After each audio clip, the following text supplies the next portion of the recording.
High above the world, where the air grows thin and the frost never melts, stood a castle carved from the very bones of the mountain. Inside these walls lived Prince Caspian. He possessed all the riches of the earth, yet his spirit felt as cold as the stone beneath him. He looked down at the distant valleys, watching the smoke of humble fires, yearning for a life he had never known. Driven by a sudden, quiet desperation, the prince shed his heavy royal furs and prepared to face the world as a common man. Under the cover of darkness, he descended a hidden, rocky path, leaving behind the suffocating grandeur of his mountain home. Deep in the pine forest, where the air smelled of sap and damp earth, lived a girl named Lyra, who knew no silver or gold. She found him shivering beneath an ancient oak tree, his royal poise shattered by the biting chill of the lowland night. Without hesitation, she reached out. Her hand was calloused and worn, but her touch carried a warmth he had never felt in the palace.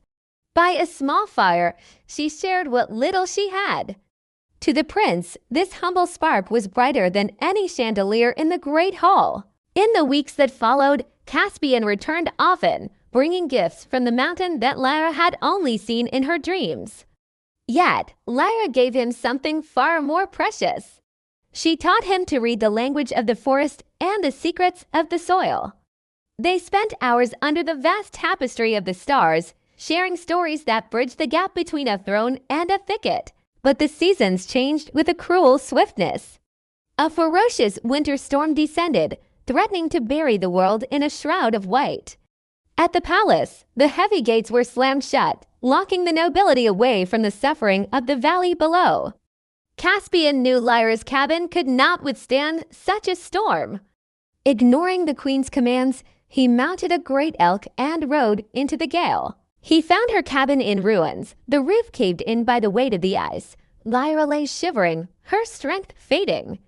He wrapped her in his own royal cloak, its velvet and silk providing the warmth she needed to survive the night. When the storm subsided, he brought her to the mountain. The court watched in stunned silence as the prince entered with a commoner. The queen sneered from her throne, her eyes filled with disdain for the girl who smelled of pine and damp earth. But Caspian stood tall. He held Lyra's hand firmly, his voice echoing through the chamber like a thunderclap. He spoke of true wealth, found not in gold or titles, but in the courage to love and the strength of the human spirit. In that moment, the court saw that the girl in the scrapwood coat possessed a heart more noble than any crown.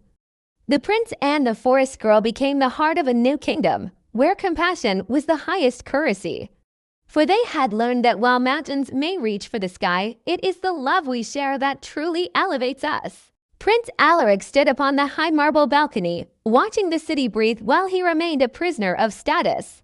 His velvet robes felt heavy, a weight of expectations he never chose. Below the palace walls, the marketplace hummed with a messy, vibrant life. He longed to walk those dusty streets without a crown or guard. With a quiet breath, he traded his silk for a commoner's cloak. Elara sat by the rushing water, her hands stained with berry juice. She lived in a shack of driftwood, yet her laughter outshone the sun. She was mending a fishing net, humming a tune her mother once sang. When a hooded stranger tripped over a root, she didn't bow, she laughed. "The ground is quite firm today, isn't it?" she teased. Alaric looked up, and for the first time, he felt truly seen. For weeks, the prince returned to the river under the cover of dusk. He learned how to skip stones and how to read the clouds. Elara taught him that bread tasted better when shared with tired hands. He never told her his name was royal. He was simply Alaric the Wanderer. They spoke of dreams, hers of a warm fire, his of a quiet freedom. In the mud and the reeds, a golden spark began to flicker and burn. The king's spies are silent as shadows, and they eventually found the trail. "A prince does not marry a beggar," the king thundered in the throne room. Alaric was locked in the north tower, the iron doors a cold reality. He stared at the river from a distance, fearing for Alara's safety. The guards were ordered to clear the riverside. Love, once a gentle secret, was now a dangerous flame in a storm.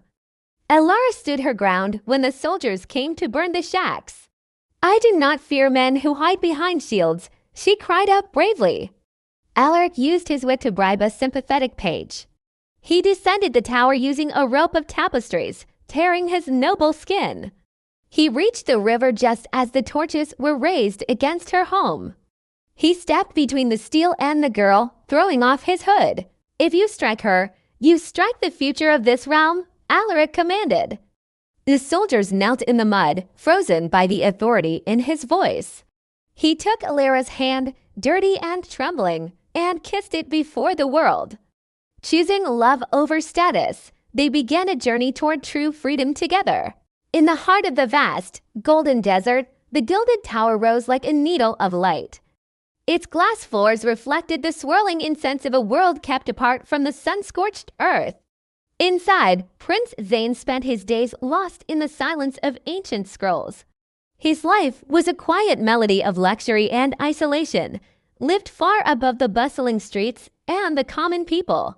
Yet, the call of the horizon was stronger than the comfort of his halls. With a breath of courage, Zayn stepped out into the chaotic heat and vibrant colors of the lower city. In the market, Amira weighed her precious saffron. Her hands were stained with the colors of the earth, and her spirit was forged by the resilience of the desert wind. Their worlds collided at her stall.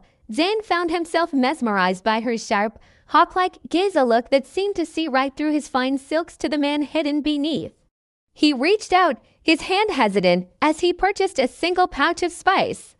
It was the first real connection he had ever made with the world outside his crystal walls. As night fell, they met by the ancient stone well. The desert air grew cool, and the sky above became a tapestry of stars that ignored the boundaries of princes and peasants. Amira pointed toward the dark, rolling dunes, whispering stories of a distant blue ocean, a place where the water met the sky in a promise of endless freedom and new beginnings. When he finally revealed his identity, she didn't bow. Instead, she laughed and tossed a pebble into the well, proving that in the desert, everyone is equal under the moon. But the peace was shattered as a massive red sandstorm rolled in. A wall of grit and fury threatened to bury the market and everyone within its reach. Watching from his tower, Zayn realized his place was no longer behind glass.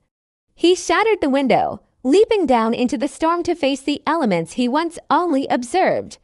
Amidst the blinding dust, the prince stood firm. He shielded Amira as she reached out to protect an elderly neighbor, their strength joined together in the heart of the chaos. When the winds died down, the palace had changed. The glass was gone, replaced by sturdy desert stone, and its halls were now filled with the warmth of the community. Standing on the balcony, Zayn and Amira looked out together. The barriers had fallen, and a new city was rising, built on the courage and shared dreams of its people. The desert was no longer a prison, but a path.